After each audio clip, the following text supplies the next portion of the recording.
আজি পহিলি রজ লাগে ভারি মৌজ নিয় নিয় খাও খাও খন্ডে পোড় পিঠা নালি নালি অଳତା টিপি টিপি চন্দন তুমକୁ ଆମର ରଜ ଅଭିନନ୍ଦନ ନାଲି ନାଲି ଏଇଟା ତାତିଛି ଆକୁ ଥଣ୍ଡା କରିବାକୁ ଛାଡ଼ିଦେବା पूरा ठंडा हो गला परे आमर ये पोड़पिठा को काटिबा। Hello friends, welcome to Namita's creation. Raja Parba उपलक्षे आपण मानकु मो तरफ बहुत बहुत अभिनंदन। यही रजरे आसतु आमे गाँर चुली रे पोड़पिठा जो तैयारी हुए नड़िया आउ चाउल रे पारंपरिक पोड़पिठा सेमती आमे घरे ही गैस स्टोव रे बनैबा। सेम स्वाद सेम टेस्ट आउ सेम बास्ना रे। तेबे आसतु आमे पोड़पिठार मजा नबा।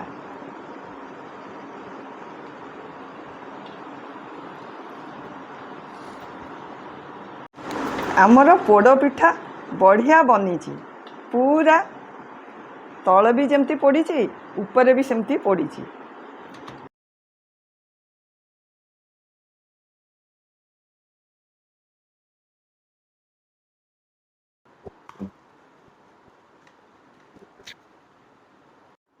केते नरम है देखंतु।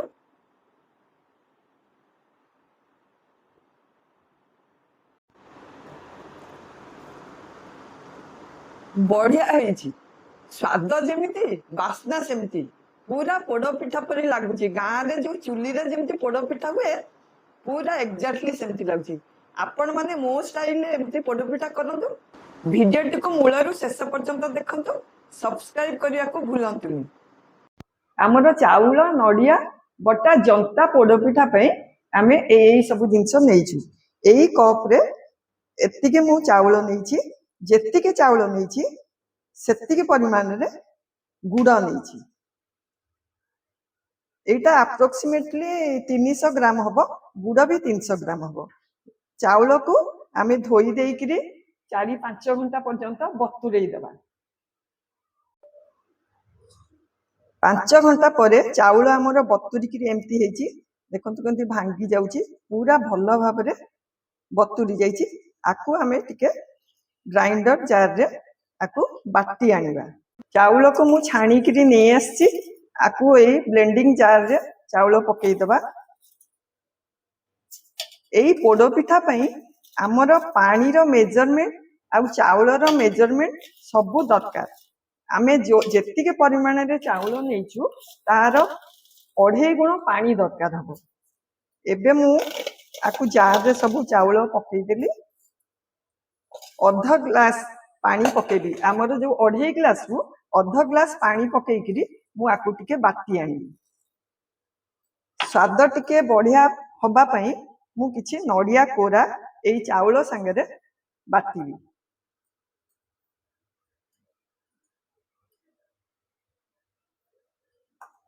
आमर चाउल बटा हो गलानी।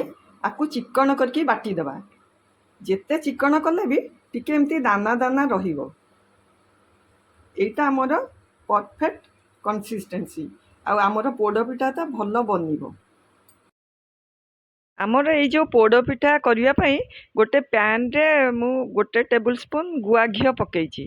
गुआ घियो टिके गरम हो गला परे ता देरे किछि काजू आउ किसमिस को ताकू टिके भाजीबा। प्रथमे काजू 8-10टा खंडा को मु भाजी दउची कहीं काजूटा टिके टाइम लागिबो। किसमिस शीघ्र हो जिवो जली जिवो नहले सेति पई काजू टिके हेई गला परे आमे किसमिस को ता देरे भाजी दबा। एटा ऑप्शनल अछि। आपण माने चाहिले पोड़पिठा रे काजू किसमिस पकई परिबे नहले खाली नड़िया आउ कोरा आउ नड़िया पाती देकी भी करि परिबे। हमरो किसमिसटा टिके भाजी हो गलानी। एबे आमे आकु आउ गोटे जगार काढ़ी दबा।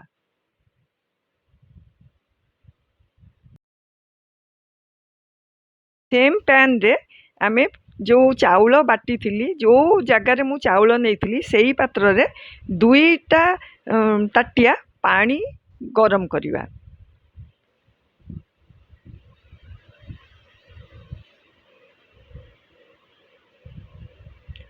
आमे 2.5 गुण पानी दरकार आधेर आमे 2 गुण पकेइलु चाउलर आउ अधे बाटिला बेले मिसेइथिलु आउ सेम पात्र रे आमे गुड़ भी नबा सेम मेजरमेंट रे 300 ग्राम पाखापाखि गुड़ नेला एई गुड़टा को आमे ताकू जेमती पानी रे मेल्ट हो जिवो आम किछि गोटे तार कि 2 तार करिवार नाही जेमती भल भाव रे गुड़टा मिलई जिवो गुड़टा को आपण माने कम बेसी भी करि परिबे आपण को निज चॉइस टिके मिठा हेले भल लागे आमर गुड़ भी मिलई हे आसी गलानी एबे फ्लेवर पई 2टा तेजपत्र को मु छिंडेइकरी पके देछि आउ किछि अदा कोरा को ता देहरे पकेइली आउ भल बास्ना हवा पई आउ स्वाद बढ़िया पई पान मधुरी 1 टेबुल स्पून ऐड कली ता संगे किछि कोरा नडिया 1 मीडियम साइज नडिया को मु कोरी नहीं थिली किछि पाती करथिली किछि कोरी देथिली ता देहरु अल्प किछि पाती आउ कोरा नडिया को भी एई गुड़ पानी रे आमे ऐड करिवा आकु एबे फुटेइबा को छाड़ी दबा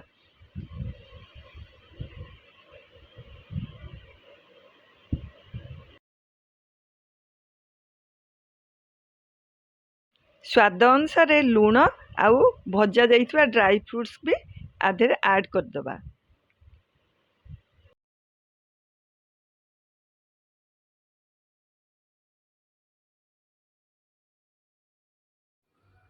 आमे आज प्रेशर कुकर रे पोड़पिठा करवा आउ आगुरु तो मु बहुत करी आपण माने मो पूर्व वीडियो देखिकी जानी पारबे आंब पोड़पिठा छेना पोड़पिठा सब प्रकार पिठा करी एबे एटा को आमे प्रेशर कुकर रे 1 टेबुल स्पून गुआ घी मारिके ताकू ग्रीस कर दबा आज आमे शाल पत्र रे मु करूची शाल पत्र माने खली पत्र ताकू मु टिके धोई देइथिली धोईकरी आधेरे प्रेशर कुकर रे ताकू भल करी पुरेई दबा आधेरे आकू भी पत्र को भी आमे टिके घी मार दबा कहीं ना आमर पत्रटा भल भाव में जो पिठाटा बनिब छाड़ी जीवो गुआ घी टिके मारिदबा भल करी बसरे आमर पिठाटा भल आसीबो एई पत्र पकेकी ता देहरे घी लगेदेली कदली पत्र थिले आपण माने कदली पत्र रे भी एमती करिवे आमे जेहेतु गाँ शैली रे जो चुली रे पोड़पिठा हुए एक्जाक्टली सेमती आमे गैस स्टोव रे करिवा पानी फुटी आमर गुड़ पूरा मिसी गलानी एबे में मु 5-6टा गुजराती आउ 8-10टा खंडे गोलमरिच गुंड करथिली आधेरे ऐड करिवा फ्लेवर पई गुआ घी 1 टेबुल स्पून आधेरे ऐड करिवा आमर ग्लेज हबो आउ पिठार बास्नाटा भी भल हबो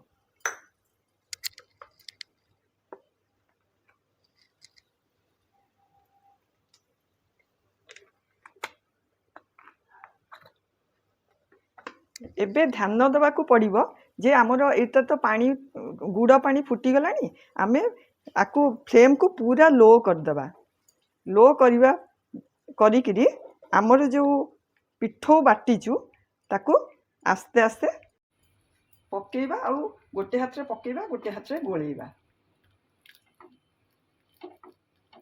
भल भाव जेमती मिसी जीवो नहले बिंडा बिंडा हेइ जीवो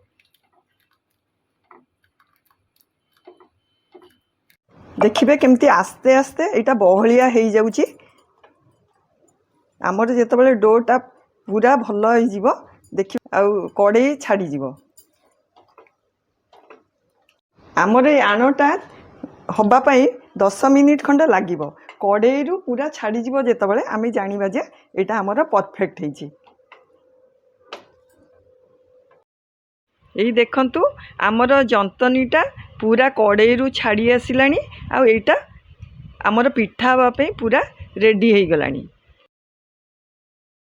ए गरम गरम थिबा अवस्था रे आमे प्रेशर कुकर रे पत्र रे देई दबा हाँ मु भूली जाइथिली तेजपत्र गुड़ाक काढ़ी दबा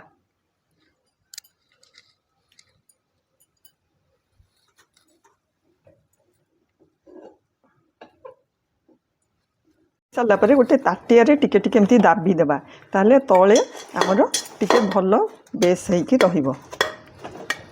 गरम अच्छी तो नहले पानी हाथ होइकी भी करी हबो। स्पाचुला साहाय्य टिके भल करी आउ टिके खेलई देबा।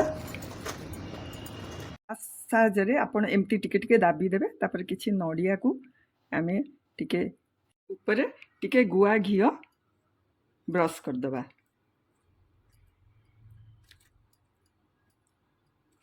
कुकर रे करूछु आर रबर काढ़ीबानी आर हुइसिल टाको काढ़ी देबा।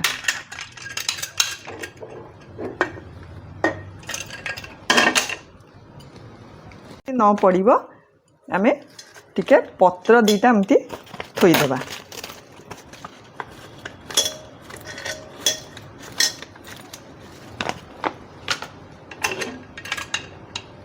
कुकर रो लीड टाको लगेई देबा। 5 मिनिट पे आमे हाई फ्लेम रे बसेबा। 5 मिनिट हेई गलानी हमर हाई फ्लेम रे। एबे आमे आकु लो मीडियम कर देबा, लो कर देबा पूरा प्राय 40 मिनिट पाई आमे लो कर देबा। 40 मिनिट परे मु पिठा को खोलिकी देखिथिली टिके कंचा थिला तेणु आउ 15 मिनिट पे ताकू कुक करथिली लो फ्लेम रे। एबे 15 मिनिट परे आमर पिठा देखुची ठंडा हैला परे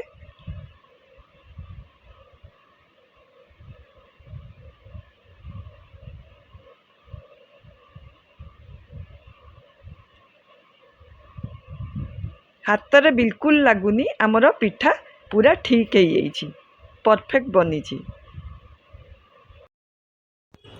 तार ऊपर पट पड़िया पई आमे लुहा तावा रे टिके घी पकेइकरी ताकू टिके मु ग्रीस करतेबी।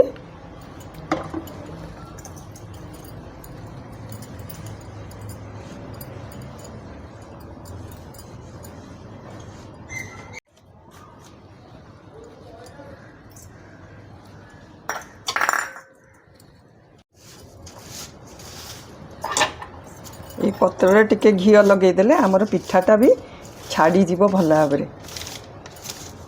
आ पोड़ी भी आ तलटा भी पोड़बनी, पत्रटा रहिला बास्ना भी आधे आसो। कुकर रे मु एटा को काढ़ी देली। आकु आ तल पटटा पोड़िबा पे आमे तावा रे आउ थरे पोड़िबा। मु तावा को पिठाटा को ट्रांसफर कर देली। आकु तल पटटा पोड़िबा पे आकु सिम रे 10 मिनिट पे आमे कवर करके छाड़ी देबा।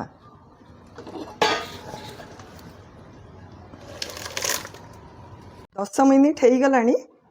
आमे फ्लेम को बंद कर देकरी टिके खोलिकी देखिबा। मु सेही कड़ाई रे यूज करथिली किंतु एटा हेवी कड़ाई सेति पई मु चेंज कर देली।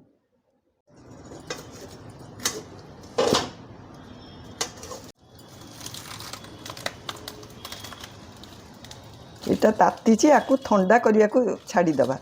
पूरा ठंडा हो गला परे हमर ए पोड़ पिठा को काटिबा।